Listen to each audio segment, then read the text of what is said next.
Ok, estamos en vivo. Hola a todos. Decidí hacer una sesión en vivo acá en YouTube para ver hoy, día muy importante, lo que va a pasar con la Reserva Federal. Así que esta es nuestra final del Mundial. Nuestra final es estar viendo qué está pasando específicamente con los mercados. La última reunión de la Reserva Federal del año y una muy importante puesto que estamos justo en la línea de tendencia del mercado bajista. Díganme si me escuchan bien antes de iniciar. En unos minutos va a estar hablando Jerome Powell, que es lo que vamos a estar transmitiendo acá. La reunión es en inglés, pero igual voy a ir explicando qué es lo que va sucediendo, qué va diciendo. Ya tenemos los datos de las tasas de interés. Sí se llegó a lo que se esperaba, que era 4.50. Voy a ir enseñando por acá lo que vamos viendo. Ya tenemos esto, 4.50, se esperaba 4.50, obtuvimos 4.50. Y ahorita en 3 minutos va a estar hablando Jerome Powell, que es lo que vamos a estar transmitiendo acá el día de hoy. Se escucha bien. Voy viendo acá, Julián, saludos to the moon. No sé si to the moon todavía, pero esperemos que sí. Y Refrindor, suena como Gryffindor. ¿Se escucha bien? Perfecto. Hola Fabián, Javier, bienvenidos. Brian, ¿está lagueado? Pregunta Brian. Puede ser que esté lagueado, no sé, pero dicen por acá que se escucha perfecto. Ok, entonces, primer dato del día, lo que queríamos ver es si vamos a tener 4.50 en tasas de interés. Tuvimos exactamente eso, pero eso el mercado ya lo sabía. Desde hace días veníamos viendo que esa era la probabilidad, 4.50. Y ahora aparece febrero. Aquí estábamos viendo todos los días primero que era lo que aparecía para hoy. Era 4.50, un 85%. Después de ayer de CPI, la probabilidad subió como de 76 a 85, lo cual está bien. Y ahora, para febrero, sería, si no me equivoco, un 99% de únicamente 25. Esto es genial. Si ya para febrero tenemos 25 y en los siguientes datos de inflación, o sea, el de enero, que nos mostraría diciembre, se mantiene bajando la inflación, claramente sí podríamos tener 25 en febrero. Eso ya sería, no el pivoteo, puesto que el pivoteo general, lo que se llama el U-turn, el giro, es cuando empiezan a disminuir las tasas de interés, pero ya estamos viendo que ya no se están aumentando al mismo ritmo y eso es bueno. Ahora, ¿qué está pasando con la bolsa? Mientras tanto, ya en 2 minutos vamos a ver qué va a pasar con la conferencia. Tengo que estar aquí pendiente que no se me olvide. Si no me escriben y me avisan. Este, la bolsa llegó ayer con los buenos datos de inflación a la resistencia. Bitcoin ha estado subiendo en las últimas horas, ya voy a poner Bitcoin, pero sí sabemos que esta es una resistencia importante de todo el mercado bajista, todo el año la hemos tenido, la hemos tocado 1, 2, 3, 4 veces, bueno 5, porque en las últimas semanas la tocamos 2 veces, un doble techo, y este último, la vela de ayer, hizo un doble techo. Entonces, por el momento, osos están, bajistas hay. El miedo que todavía tiene el mercado es que no se ha tomado en cuenta la recesión en sí, porque sí tuvimos 2 trimestres negativos este año de Producto Interno Bruto, pero la recesión verdadera es cuando el desempleo empiece a aumentar y si ustedes ven acá, unemployment rate ha estado muy abajo y eso no es una recesión verdadera para muchos economistas, ni para el gobierno de Estados Unidos lo quieren considerar tampoco una recesión aún.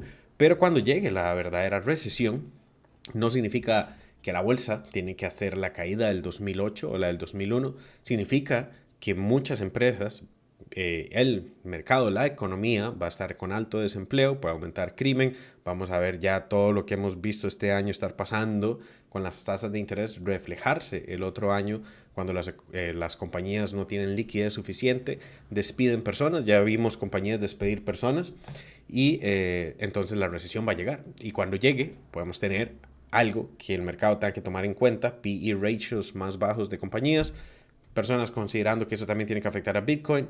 No sé realmente. Bueno, ya va a empezar la conferencia. Ahorita hablamos un poco más y contestamos preguntas de todo tipo. Pero veamos qué pasa hoy con la conferencia de la Reserva Federal y qué va a decir Jerome Powell. Veamos si empieza en punto. Usualmente sí. No ha salido. Le agarró tarde hoy. Voy a ver si acá suena. Me avisa si suena también lo que menciona Jerome Powell. Ahí está. Ta, ta, ta. Good afternoon. Good afternoon, Jerome. Before I go into the details of today's meeting, I'd like to underscore for the American people that we understand the hardship Pedro, that high hola. inflation is causing, Rafael. and that we are strongly committed to bringing inflation back down to our 2% goal. 2% Over the goal. course of the year, we've taken forceful actions to tighten the stance of monetary policy. Aquí es donde se mueve el We've mercado. covered a lot of Cuando empieza a ground, hablar. and the full effects of our rapid tightening so far are yet to be felt. Even so, we have more work to do. Price stability is the responsibility of the Federal Reserve and serves as the bedrock of our economy. Without price stability, the economy Abuelo doesn't Jerome. work for anyone. In particular, without price stability, we will not achieve a sustained period of strong labor market conditions that benefit all. Today, the FOMC raised our policy interest rate by a half percentage point. We continue to anticipate that ongoing increases will be appropriate in order to attain a stance of monetary policy that is sufficiently restrictive to return inflation to 2% over time. Queremos si es hockey. In Queremos ver si addition, es we're hockey. continuing the soltamos. process of significantly vamos a ver reducing todo. the size of our balance sheet. Restoring price stability will likely require maintaining a restrictive policy stance for some time. I'll have more to say about today's monetary policy actions after briefly reviewing economic developments. The U.S. economy has slowed significantly from last year's rapid pace. Although real GDP rose at a pace of 2.9% last quarter, it is roughly unchanged through the first 3 quarters of this year. Recent indicators point to modest growth of spending and production this quarter. Growth in consumer spending has slowed from last year's rapid pace, in part reflecting lower real disposable income and tighter financial conditions. Activity in the housing sector has weakened significantly, largely reflecting higher mortgage rates. Higher interest rates and slower output growth also appear Ya to be admitiendo weighing que on también business bienes fixed raíces le investment. está afectando, tasas de interés en general. As shown in our summary of economic projections, the median projection for real Eso es bueno. GDP growth stands at just 0.5% this year and next, well below the median estimate of the longer-run normal growth rate. Producto Despite the Interno slowdown in growth, the labor market remains extremely tight, with the unemployment rate near a 50-year low, job vacancies still very high, and wage growth elevated. Estoy diciendo que el Job empleo gains está have been alto. robust, with employment rising by an average of 272,000 jobs per month over the last 3 months. Hola Juan, Although hola job Julio, vacancies have Tocayo. moved below their highs Los veo. and the pace of job gains has slowed from earlier in the year, the labor market continues to be out of balance, with demand substantially exceeding the supply of available workers. Eso no es bueno. The labor force participation rate is little changed since the beginning of the year. El empleo sigue FOMC alto y participants fuerte, dice. expect supply and demand conditions in the labor market to come into No, better bueno. balance over time, easing upward pressures on wages and prices. The median projection in the SEP for the unemployment rate rises to 4.6% at the end of next year. Inflation remains well above our longer-run goal of 2%. Claro, inflación Over the sigue alta, 12 months obvio. ending in October, Llegará a 2, va a total estar duro, PCE prices rose 6%. pero va Excluding bajando. the volatile food and energy categories, core PCE prices rose 5%. In November, the 12-month change in the CPI was 7.1%, and the change in the core CPI was 6%. The inflation data received so far for October and November show a welcome reduction in the monthly pace of price increases.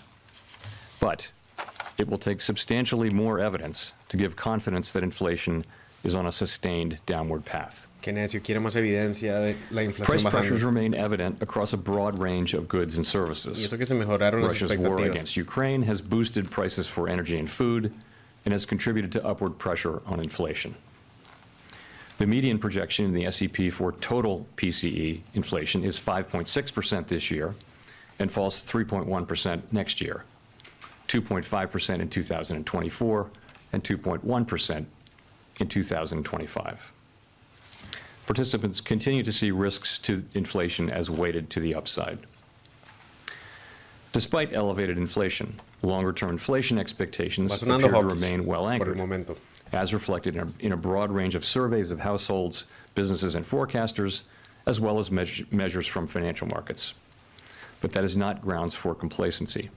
The longer the current bout of high inflation continues, the greater the chance that expectations of higher inflation will become entrenched. The Fed's monetary policy actions are guided by our mandate to promote maximum employment and stable prices for the American people. My colleagues and I are acutely aware that high inflation imposes significant hardship as it erodes purchasing power, especially for those least able to meet the higher costs of essentials like food, housing, and transportation. Hawkish indeed. We are highly attentive to the risks that high inflation poses to both sides of our mandate, and we are strongly committed to returning inflation to our 2% objective. At today's meeting, the committee raised the target range for the federal funds rate by a half percentage point, bringing the target range to 4.25% to 4.5%. And we are continuing the process of significantly reducing the size of our balance sheet. With today's action, we have raised interest rates by 4.25 percentage points this year. We continue to anticipate that ongoing increases in the target range for the federal funds rate will be appropriate in order to attain a stance of monetary policy that is sufficiently restrictive to return Hawkish es inflation malo to para la 2% bolsa. over time. No queremos hawkish. Over the course of the year, Correcto, financial Carlos. conditions have tightened significantly in response to our policy actions. Financial conditions fluctuate in the short term in response to many factors, but it is important that over time they reflect the policy restraint that we're putting in place to return inflation to 2%. We are seeing the effects on demand in the most interest-sensitive sectors of the economy, such as housing. It will take time, however, for the full effects of monetary restraint to be realized, especially on inflation. Hasta el otro año, fijo, sí. In light of the cumulative tightening of monetary policy and the lags with which monetary policy affects economic activity and inflation, the committee decided to raise interest rates by 50 basis points today, a step down from the 75 basis Es lo que point esperábamos. pace 50 seen over puntos the base. previous 4 Se meetings. esperaban, es lo que Of tuvimos. course, 50 basis points is Ahora still a queremos ver si historically large menciona que- increase, and we still have some ways to go. Solo 25 la siguiente. As shown in the SEP, the median projection for the appropriate level of the federal funds rate is 5.1% at the end of next year, a half percentage point higher than projected in September. The median 5.1 projection is está mal. 4.1% at the end of 2024 and 3.1% at the end of 2025, still above the median estimate of its longer run value. Of course, these projections do not represent a committee decision or plan, and no one knows with any certainty where the economy will be a year or more from now. Se espera Our decisions 5.1 will para depend on the 2023 y totality después of empezar a incoming bajar. data and their implications for the outlook for economic activity and inflation. And we will continue to make our decisions meeting by meeting and communicate our thinking as clearly as possible. En las preguntas y We're taking respuestas es forceful donde steps se to mueve la moderate cosa. demand so that it Ahí comes sí. into better alignment with supply. Ahí sí no Our sabemos. overarching focus is using our tools to bring inflation back down to our 2% goal and to keep longer-term inflation expectations well anchored. Reducing inflation is likely to require a sustained period of below-trend growth and some softening of labor market conditions. Restoring price stability is essential to set the stage for achieving maximum employment and stable prices over the long run. The historical record cautions strongly against prematurely loosening policy. We will stay the course until the job is done. Loosening. To conclude, Palabras we clave. understand that our actions affect communities, families, and businesses across the country. Everything we do is in service to our public mission. We at the Fed will do everything we can to achieve our maximum employment and price stability goals. Thank you. I will look forward to your questions. Nada nuevo. Steve Leisman, CNBC. Aquí sí Thanks puede for taking my cambiar. question, Mr. Chairman. You just talked about the importance of market conditions reflecting the policy restraint you put in place.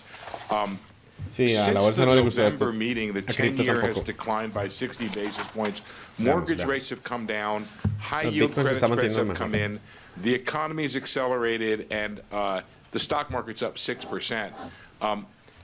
Is this loosening of financial conditions a problem Es for un the vapo, Fed in Luis, its es un effort vapo. and its fight against inflation? And if so, Poco más sano. do you need to do something about that, and how would you do something about that? Thank you. So as I mentioned, it is important that overall financial conditions continue to reflect the policy restraint that we're putting in place to bring inflation down to 2%. We think that financial conditions have tightened significantly in the past year, Eso es bueno. but our policy actions work through financial conditions, and those in turn affect economic activity, the labor market, and inflation. So what we control is our policy moves and the communications that we make. Financial conditions both anticipate and react to our actions. I would add that our focus is not on short-term moves, but on persistent moves, and many things, of course, move financial conditions over time.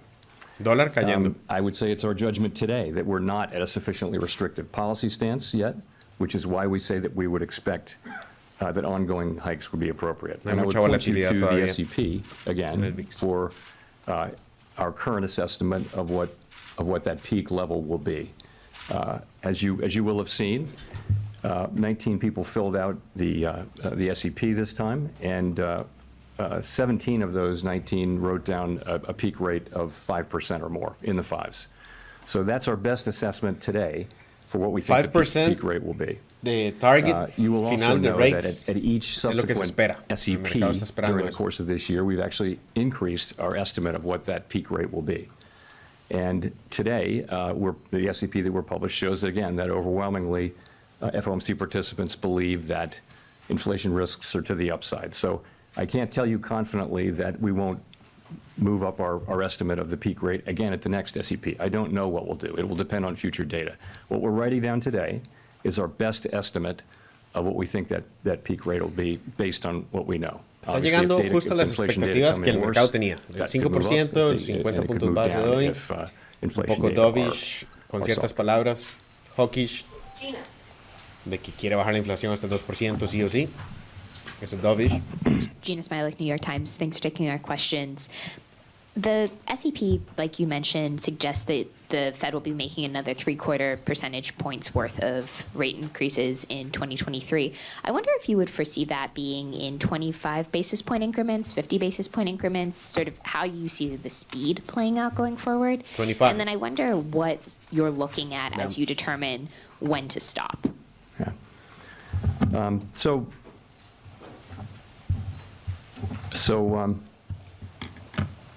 As I've been saying, Vamos, Jerome. as we've gone through the course of this year, as we lifted off and got into the course of the year, and we saw how strong inflation was and how persistent, it was very important to move quickly. In fact, the speed, the pace with which we were moving was the most important thing. I think now that we're coming to the end of this year, we've raised 425 basis points this year, and we're into restrictive territory. It's now not so important how fast we go. It's far more important to think, what is the ultimate level? And then at a certain point, the question will become, how long do we remain restrictive? That will become the most important question. But I would say the most important question now is no longer the speed. So, and that applies to February as well. So I think we'll make the February decision based on the incoming data and where we see financial conditions, where we see the economy, and that'll be the key thing. But for that decision. But ultimately, that question about how high to raise rates is going to be one that we make looking at our progress on inflation, looking at where financial conditions are, and making an assessment of whether policy is restrictive enough. I've told you today we have an assessment that we're not at a restrictive enough stance, even with today's move, and we've laid out our individual assessments of what we would need to do to get there. At a certain point, though, we'll get to that point, and then the question will be how long do we stay there? And the strong view on the committee is that we'll need to stay there, until we're really confident that inflation's coming down in a sustained way, and we think that will be some time. Now, why do I say that? If you look at you can break inflation down into three sort of buckets. The first is goods inflation, and we see now, as we've been expecting really for a year and a half, that supply conditions would get better, and ultimately supply chains get fixed, and demand settles down a little bit and maybe goes back to services a little bit, and we start to see goods inflation coming down. We're now starting to see that in this report and the last one. Then you go to housing services. We know the story there is that housing services inflation has been very, very high and will continue to go up, actually, as rents expire and have to be renewed. They're going to be renewed into a market where rates are higher than they were when the original leases were signed. Me preocupa que las rentas, But we see alquileres that puedan the seguir new subiendo leases una vez que se that the rate for new expiren los leases is coming contratos. down. So once we work our Ahí way es through donde la that inflación puede backlog, dispararse de nuevo. that inflation will come down sometime next Por year. eso quiere The mantener third piece, las which tasas is altas. something No like es llegar arriba y 55% bajarlas de una vez, of the es llegar a index PCE, 5 core probablemente inflation los index, siguientes meses. is non-housing related core services. Los siguientes And aumentos that's de really a 25 function en of the labor 25, market llegar a largely. 5, That's the pero biggest quedarse cost by ahí tal far vez todo el in that sector is 2023. labor, and we do see a very, very strong labor market. Por eso el mercado One where we haven't seen much está teniendo softening, miedo where de job growth romper is esa very línea high, de where tendencia wages are bajista. very high, Todavía no está seguro vacancies si va a are quedarse arriba mucho quite tiempo las tasas de elevated, and interés. really there's an imbalance in the labor market between supply and demand. So that part of it, which is the biggest part, is likely to take a substantial period to get down. The goods inflation has turned pretty quickly now, after not turning at all for a year and a half. Now it seems to be turning, but there's an expectation really that the services inflation will not move down so quickly, so that we'll have to stay at it, so that we may have to raise rates higher to get to where we want to go. And that's really why we are writing down those high rates and why we're expecting that they'll have to remain high for a time. Remain high for a time. Eso no es bueno. Howard Schneider with Reuters. Thanks for taking the question. Pero sí You está esperado, de described cierta manera. GDP growth in the SEPs as moderate or modest, I believe, yet it's really approaching stall speed. Half a percentage point is not much. You described labor market unemployment rate as representing some softening, but it's nearly a full percentage point rise, and that's well in excess of what has historically been associated with recession. Why wouldn't this be considered a recessionary projection by the Fed? Dólar sigue cayendo. I'll tell you what the projection Bolsa is. está igual que I antier. don't think it would qualify as a recession, no, because you've got positive growth. The expectations in the SEP are basically, as you said, which is we've got growth at a modest level, which is to say about a half a percentage point. That's positive growth. It's slow growth. It's well below trend. It's not going to feel like a boom. It's going to feel like very slow growth, right? In that condition, labor market conditions are softening a bit. Unemployment does go up a bit. I would say that many analysts believe that the natural rate of unemployment is actually elevated at this moment. So it's not clear that those forecasts of inflation are really much above the natural rate of unemployment. We can never identify its location with great precision. But that 4.7% is still a strong labor market. If you look, you've got the reports we get from the field are that Quiere desempleo companies que are llegue a very 4.7, reluctant to lay ahorita está en people off. Other than the 3.3. tech companies, which is a story unto itself, generally companies want to hold on to the workers they have because it's been very, very hard to hire. También les preocupa que So los you've salarios got sigan all these aumentando muy vacancies rápido. out there far Wage in excess price of the number of spiral. employed people. Eso That sería muy doesn't sound peligroso. like a labor market where a lot of people will need to be put out of work. So that there are channels through which the labor market can come back into balance with relatively modest increases in unemployment, we believe. None of that is guaranteed, but that is what their forecast reflects.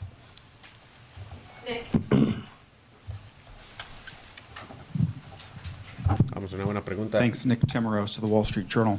Chair Powell, I want to follow up on Nicolix. Gina's question. The decision to step down the pace of rate rises Que Roma habla con él appears to siempre. have been socialized at your last meeting, largely before the past two CPI reports showed inflation decelerating in line with the committee's forecast this year.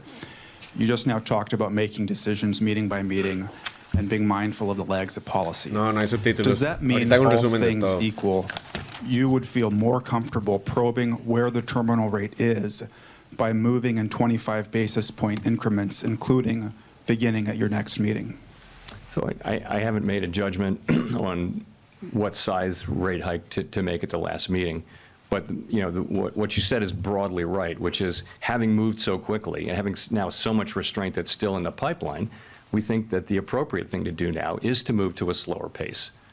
And Sí, después de haber subido that 75, will 75, allow us to 75, feel our ahora la way idea sí, es and, ir frenando de 25 en 25. and get to that level, we think, and better balance the risks that we face. So Ese nivel que that's the esperan en idea. It 25. makes a lot of sense, it seems to me, particularly if you consider how far we've come. Unas dos reuniones más. But again, I can't de tell you 25. today what the actual size of that will be. It will depend on a variety of factors, including the incoming data in particular, the state of the economy, Siempre dice the lo state of mismo. financial conditions. No quiere adelantarse al futuro y es como, no, bueno, ahí vamos a ir viendo los siguientes datos, siguiente CPI, siguiente core inflation, PPI, desempleo, tiene comentarios en No, absolutely 3.3, not. quiere que llegue a No, 4. as a just a matter of practice, the SEP reflects any data that comes out during the meeting. And participants know that they know this, that they can make changes to their SEP during the meeting, well in advance of the press conference so that we're not running around. But that's not the case. It's never the case that the SEPs don't reflect an important piece of data that came in on the first day of the meeting. Está todo feliz. Nicky Leaks, supuestamente son amigos, pasan hablando entre ellos, se pasan dando información. Hi, que Chair no le Powell, dicen al Rachel Siegel mercado. from the Washington Post. Thank you for taking our Esa es la questions. conspiración. I'm wondering if we could talk about the projection for the unemployment rate. Why has the Fed raised its unemployment projection? Is it because the models suggest that a higher terminal rate would automatically cause a higher unemployment rate? Or are you seeing signs that the labor market isn't quite as strong as we think it is now? Thanks. No, it's not about the strength of the labor market. The labor market is clearly very strong. It is more just that, by now, we had expected, we've continually quiere que expected haya to make desempleo. faster Eso es lo progress que on quiere la inflation Reserva Federal. than we have, Mientras no ultimately. haya, And that's why Jerome the peak rate for this year goes up between this meeting and the September meeting. You see the fact that we've made less progress than expected on inflation. So that's why that goes up. And that's why unemployment goes up, because we're having to tighten policy more. And so it didn't go up by much in the media, I don't think, but that's the idea, is slower progress on inflation, tighter policy, probably higher rates, probably held for longer, just to get to where the kind of restriction that you need to get inflation down to 2%. In order to get to that number, how much of that could be caused by layoffs versus vacancies trimming or changes to the labor force population rate? So it's very hard to say. You can look at history, right? And history would say that in a situation like this, the declines in unemployment would be more meaningful, I think, than what you see written down there. But why do we think that is the case? So I'll give you a few reasons.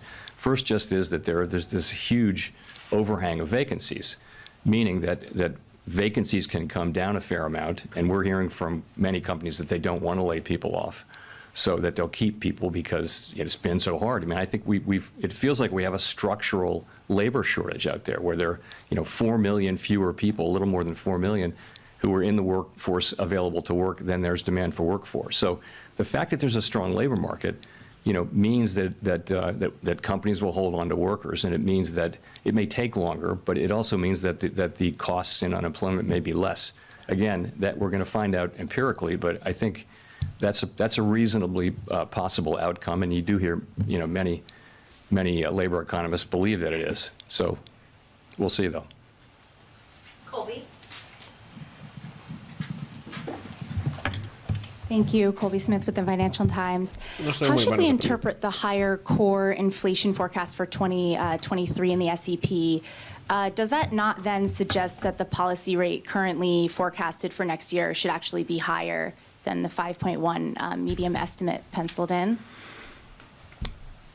Well, I think that's why one of the reasons it went up was that core came in stronger this year. Yeah, Core what you inflation see estaba más fuerte que is our headline best estimate as of inflation, today, que es la que really, vemos en as of 7.1 today, ahora. for Es how la que high más we le need preocupa to a la raise Reserva rates, Federal. how much we need to tighten policy to create enough restrictive policy to Y es la que slow menciona Jerome economic cada rato. activity and soften the labor market and bring inflation down through those channels. That is the estimate, best estimate we make today. And as I mentioned, we'll make another estimate for the next SEP, and we'll, of course, between meetings we do the same thing, but we don't publish it. Victoria. Jerome Hi, quiere Victoria desempleo. Guida with Politico. Inflación I en wanted dos. to make sure I understand specifically what's going hasta el on in the otro año. SEP, Finales because del otro año, you probablemente. all expect rates to go higher, but you're also Tiene more recesión. pessimistic about what inflation is going to look like next year. And I was just wondering, given that we have seen some cooling in inflation, is that primarily because of wage growth, that you expect wage growth to be sort of a headwind? And we're going into next year with higher inflation than we had thought, right? So we're actually moving down to, the level that we're moving down to next year is still a very large drop in inflation from where inflation's running now, well more than a 1% change in inflation. But remember that the jump-off point at the beginning of the year is higher. Pedro. De hecho, So, hawkish. we're moving down still by Todo a lo que ha very dicho large ha sonado chunk. I don't hawkish. think the policy is Pero having llegó a any las less effect. It's expectativas just nada más starting que from a tenía el higher mercado. level at the end of 2022. So we're getting down, I believe the median is 3.5%. No quiere que suba la bolsa hoy. That's a pretty significant drop in inflation. And where's it coming from? It's coming from the goods sector, clearly.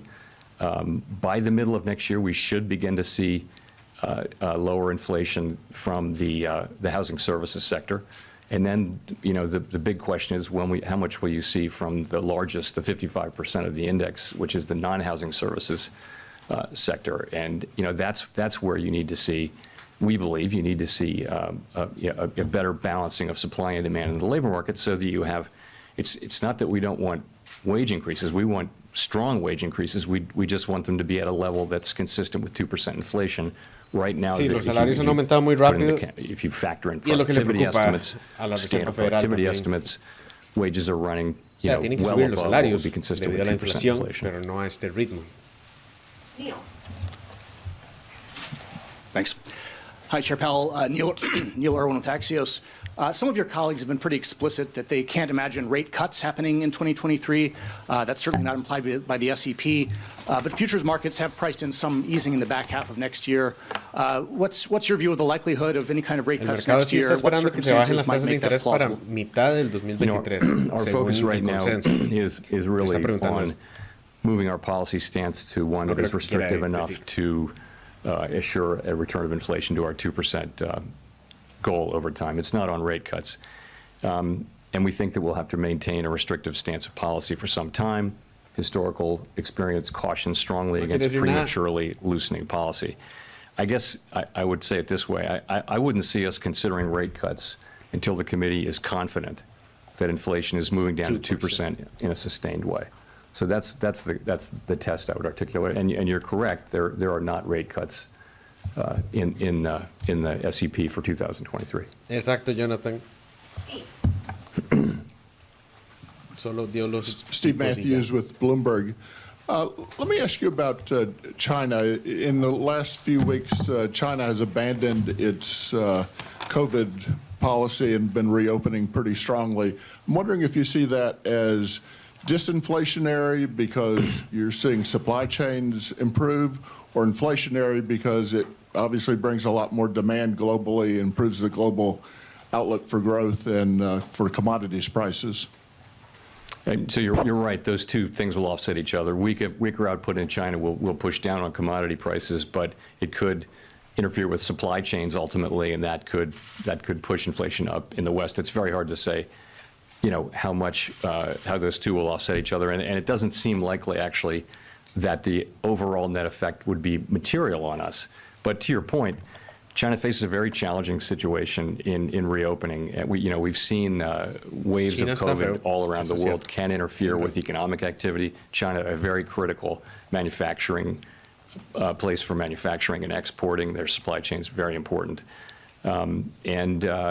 China faces a reopening. They've backed away from their COVID restriction policies. There could be very significant increases in COVID, and we'll just have to see. It's a risky situation. But again, it doesn't seem like it's likely to have material overall effects on us. Que si se mejora la cadena de suministro debido a China, las aperturas de COVID y todo, Thank you for podría taking my question. mejorar la situación I con las tasas de wondered interés if you could comment a bit el otro more año, about pero- yesterday's inflation y la report. inflación, pero It dice que showed inflation cooling in all three of the categories that you laid out at Brookings. Are you confident that you're seeing real progress on getting inflation under control? Are you still worried it could slip into some kind of unentrenched, upward spiral? Thank you. Right. So the data that we've received so far for October and November, we don't have we have some remaining data to get in November, but they clearly do show a welcome reduction in the monthly pace of price increases. As I mentioned in my opening statement, it will take substantially more evidence to give confidence that inflation is on a sustained downward path. So the way we think about this is this. This report is very much in line with what we've been expecting and hoping for. And what it does is it provides greater confidence in our forecast of declining inflation. As I mentioned, we've been forecasting significant declines in overall inflation and core inflation in the coming year. And this is the kind of reading that it will take to support that. So really this gives us greater confidence in our forecast rather than at this point changing our forecast. In terms of the pieces, we have been expecting goods inflation to come down as supply chain pressures eased. That's happening now. Housing services, as I mentioned, there is good news in the pipeline as long as new housing leases show declining inflation. That will show up in the measure around the middle of next year, so that should help. And the big piece, again, is core services ex housing, which is very important. And we have a ways to go there. You do see some beginning signs there, but ultimately, that's the big, that more than half, as I mentioned, of PCE core index.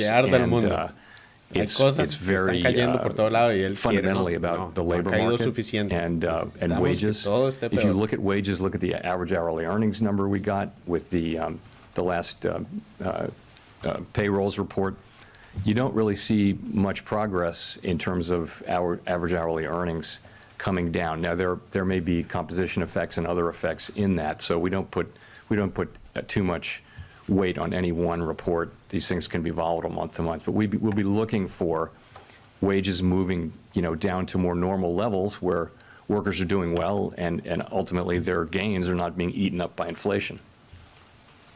Michael,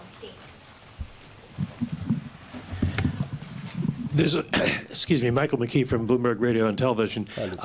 There's a little bit of a disconnect between the optimistic view you just expressed about the economy and the changes that you've made in the SEP. And I'm wondering if you're reacting to the fact that the markets have loosened financial conditions, or if you feel the Fed may be a little bit behind on inflation, whether the recent disinflation we're seeing is transitory or not, and how this affects the idea of a soft landing if you're projecting just 0.5% growth for this year. Soft landing, ya no creo.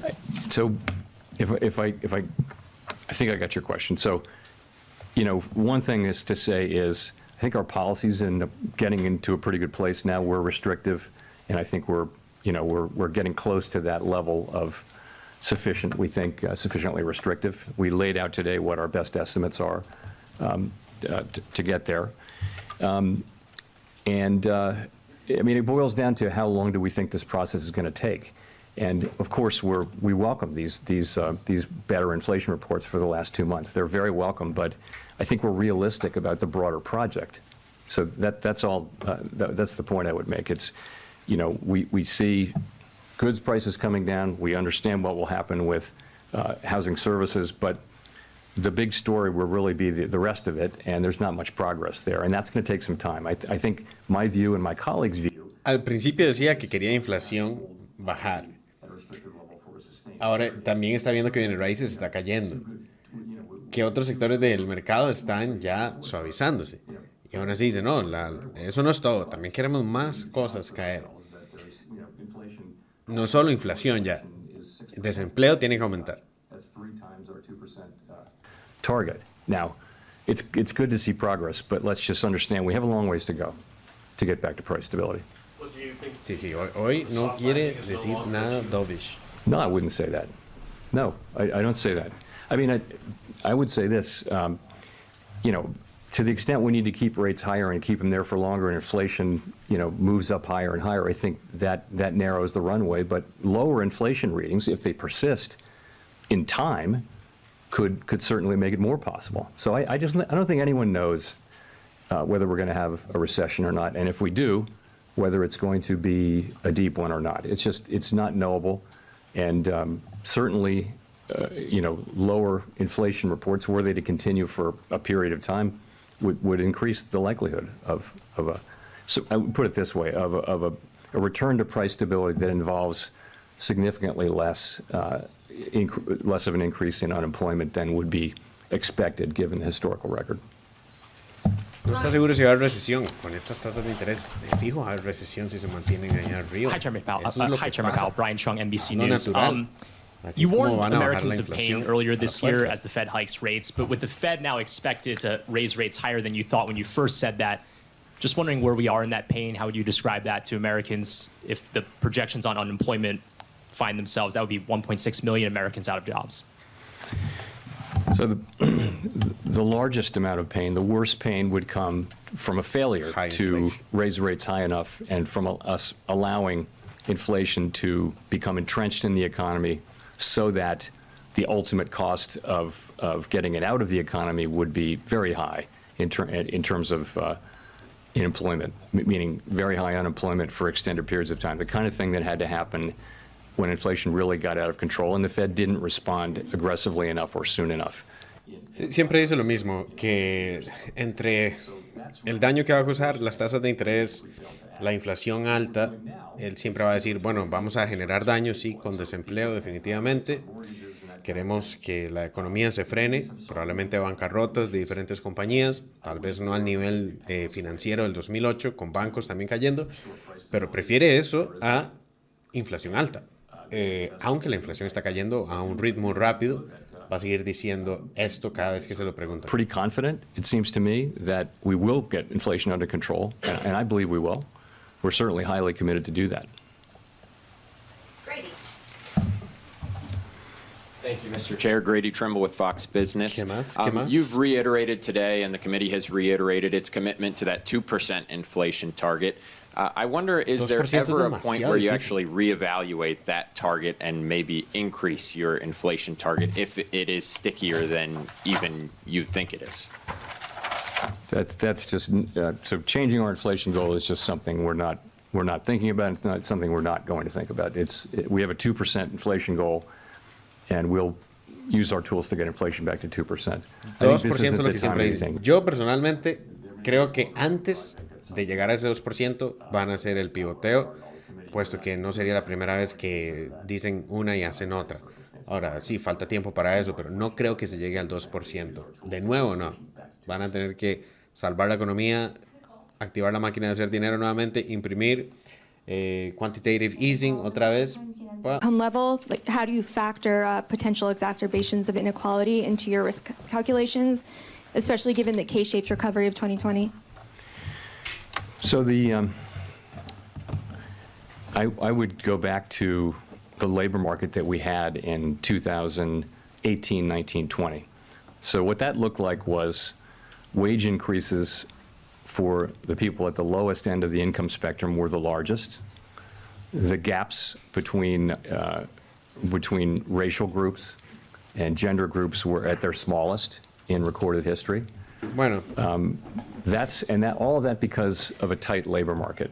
A tight labor market which had inflation running, just a tick below 2%, and the economy growing right at its potential.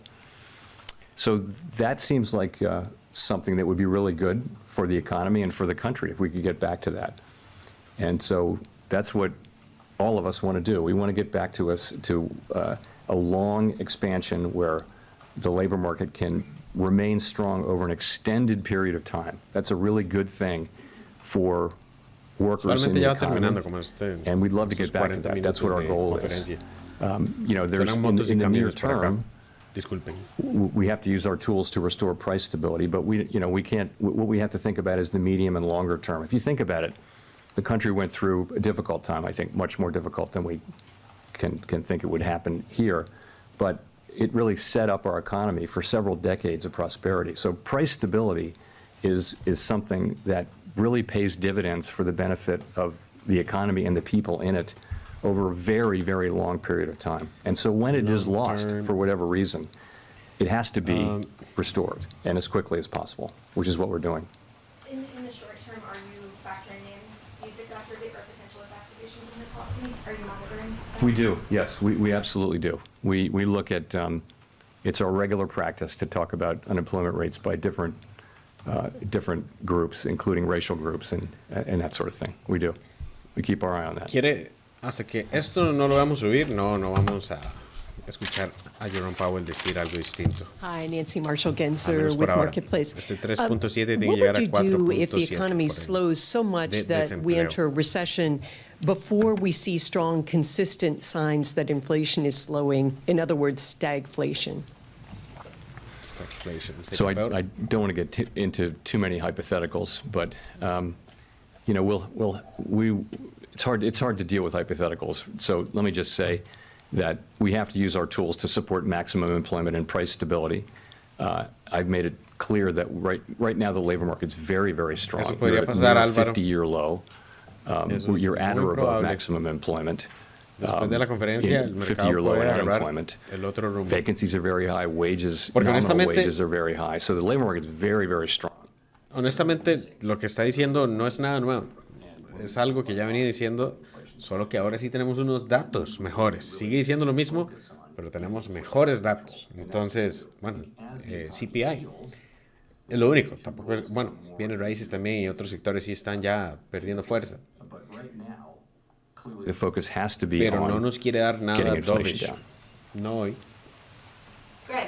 La siguiente es hasta febrero. Entonces tendría 2 meses de Thank you, Chairman Powell. del Greg mercado Rapp from para Market Watch. simplemente You no spoke tener a little tanta bit ago, you volatilidad. said that the U.S. it looks like we have a structural labor shortage in the economy. Could you expand on that, talk a little bit more about that? And really, are you talking about getting Congress action on increasing like legal immigration, things like that? Thank you. So what Se I pusieron muy meant by políticos en esta that conferencia with structural labor shortage is if you look at where we are now, as I mentioned, if you just look at demand for labor, you can El look mercado no at está haciendo vacancies mucho plus ahorita. people who are actually Está working, consolidando. and then you can take supply of labor Estamos by arguing esperando the que labor termine de market. hablar Jerome Powell o que no la looking cague, for a job or que no have a diga job, algo and you're more than exageradamente 4 dovish, million people como la vez pasada. short. We don't see La vez pasada dijo, no importa, vamos a seguir subiendo tasas de interés porque si la cagamos, básicamente, podemos simplemente activar la máquina de imprimir dinero. No dijo eso literalmente, pero sí dio a entender eso, que prefieren arruinar la economía, puesto que es más fácil salvarla que tratar de no arruinarla. Y eso no fue nada bueno la vez pasada. Mientras no diga algo así. 3.5 million more than it is, and that it can there are easy lots of easy ways to get to bigger numbers than that if you go back a few more years. So why is that? Part of it is just accelerated retirements. People dropped out and aren't coming back at a higher rate than expected. Part of it is that we lost 500,000 people who would have been close to 500,000 who would have been working who died from COVID. And part of it is that migration has been lower. We don't prescribe, it's not our job to prescribe things, but I think if you ask businesses, Es interesante ver que ya está recibiendo un poco de crítica, digamos, por diferentes sectores, obviamente inmigrantes, personas de diferentes razas, de color, que les dicen como, bueno, pero esto va a afectar ciertos grupos, ¿verdad? Entonces, Jerome, ¿cómo es posible que usted está haciendo esto al propio? Ahí es donde ya empieza a sentir el ardor, Jerome. Burger with Yahoo Finance. ¿Quién sabe lo que está haciendo? You say you expect Él growth tiene que of just hacerlo si 0.5% quiere next frenar la year. economía. Given that you've said the Pero va a process recibir of raising rates and getting inflation back pushback. under control will be painful, have you had discussions within the committee and addressed how long and or how deep of a recession you would be willing to accept? no. I mean, what we do is we make our forecasts and we publish them quarterly. And if you look at those forecasts, those are forecasts for slow growth, for a softening labor market, by which I mean unemployment goes up, but not a great deal. And you see inflation coming down. You see rates going up a lot. You see inflation coming down. Those are those forecasts, and that's really what they show. We're not. We all, of course, we don't. Talk about this kind of a recession and that kind of a recession. We make those forecasts. The staff runs, and you will see this if you look at the old Teal books, runs alternative simulations of all different kinds at every meeting, and we look at those too. And those will explore different things, but that's just upside and downside scenarios. Of course, that's responsible practice that we've carried on for many decades. But no, we don't. We haven't asked ourselves that question. No hay volatilidad. Por el momento no hay volatilidad. O sea, ha logrado mantener el mercado estable. Eso es, Jean Young with eso es Market una News. ganancia. I wanted to ask about the SEP again. If you're reaching peak rates around 5% in the first half of next year and inflation starts to decline materially, that would seem to make the real rate gradually more restrictive. Is that something that's built into the projections and into models? Is that something you would want to see? So we do know that, of course. That's something that we know and we'd see. But as I mentioned, we wouldn't. I wouldn't see the committee cutting rates until we're confident that inflation is moving down in a sustained way.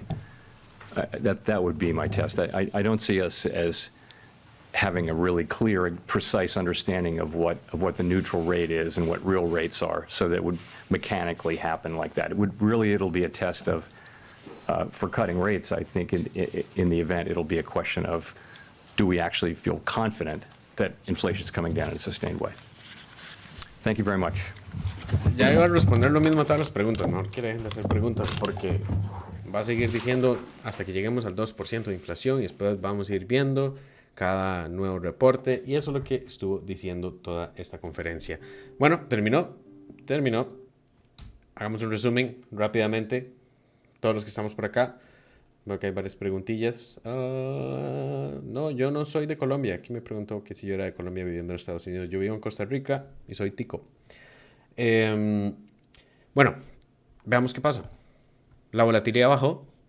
No hemos tenido realmente movimiento fuerte del mercado. Después de que terminó la conferencia, Jerome Powell inmediatamente contestó las preguntas, como siempre. Bueno, en la parte final de la conferencia, es ahí donde hay más volatilidad usualmente. No entró volatilidad al mercado, eso es sorprendente. El VIX está bajando, dólar está cayendo, la bolsa no está subiendo, pero está consolidando. Nasdaq consolidando, todos los índices parecen estar haciendo lo mismo. El que estaba más fuerte, ha sido el Dow Jones, que sí rompió la línea de tendencia del mercado bajista y está haciendo un máximo mayor al anterior.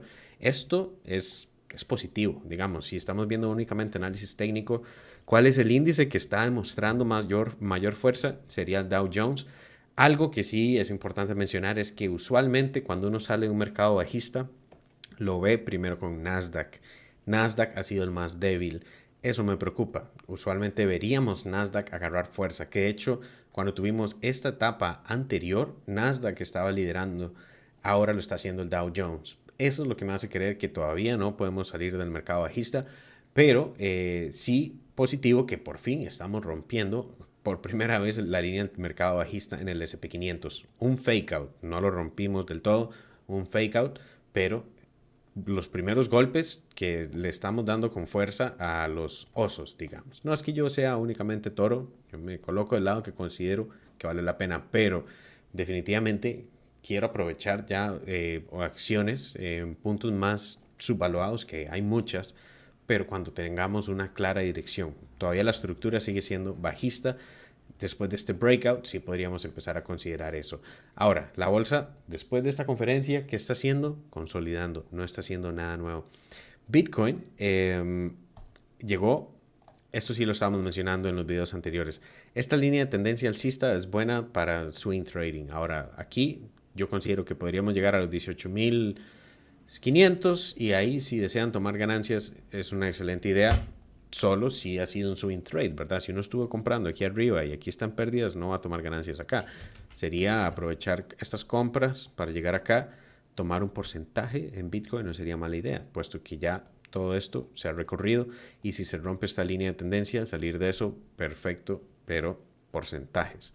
O, nuevamente, es muy probable que estemos en el mercado bajista, la conclusión, porque históricamente, este ha sido el segundo mercado bajista más largo de Bitcoin. El más largo fue el del 2015 y ese duró 410 días. Todo el mercado bajista de Bitcoin de el 2013, cuando empezó la caída desde el 2013 hasta que llegó a los fondos, fueron 410 días. Luego el siguiente fue más rápido, fueron 360 días, un año. El primero no duró nada, duró como 100 días apenas. Y este lleva 400 días, ya 402 días. Así que ya llevamos el segundo mercado bajista más largo de la historia en Bitcoin. Por lo que si es por temporalidad, podríamos considerar que estamos cerca de los fondos. Si está uno comprando para largo plazo, cada quien decidirá si quiere pues sostener y realizar swing trading o lo que sea. Pero si estamos en puntos cerca de los fondos en el mercado bajista. Ahora, para la bolsa es muy distinto, porque la bolsa sí hemos visto que si la recesión llega a niveles donde hay una crisis financiera profunda, similar 2008, dot-com bubble, muchos otros ejemplos que podemos ver en el pasado, podríamos durar hasta 2 años de mercado bajista. Bueno, existió la Gran Depresión, que fue muchísimo más, pero muchos economistas consideran que eso ya no es algo posible, al menos no con lo que se realiza hoy en día con política monetaria. Pero si definitivamente Jerome Powell lo que quiere es nada más que la bolsa no suba, bueno, no la bolsa, sino como que el mercado, la economía no agarre fuerza, que todas las compañías empiecen a sentir el dolor un poco, sigan despidiendo personas, muchas compañías ya han estado despidiendo, o al menos no están contratando más, sí podríamos entonces empezar a ver que Jerome Powell está un poco más contento con lo que está esperando, que con lo que mencionó hoy, que en mi opinión fue muy neutral. Tuvimos las buenas noticias de las tasas de interés a lo que se esperaba, simplemente las expectativas, para después mantenerse aún así diciendo todavía no hemos logrado la inflación del 2%, que es bastante difícil de lograr, eso va a tomar todo un año más de seguir, pues al menos con las tasas de interés altas. No se va a seguir aumentando probablemente a 75 ni a 50. De hecho, si venimos a ver aquí para el siguiente aumento de tasas de interés, que sería en febrero, ahora se espera un 99% de probabilidad que sea únicamente 25 puntos base.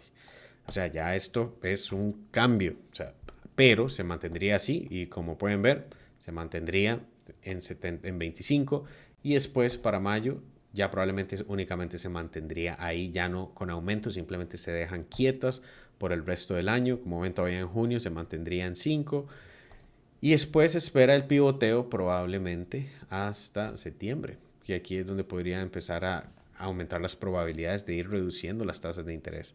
Aquí ya estarían tratando de reducirse, pero falta tiempo para eso. Entonces, Jerome Powell no nos dijo nada nuevo, nos dijo lo mismo de siempre, pero aún así, aunque la inflación disminuyó, no quiso dar señales dovish.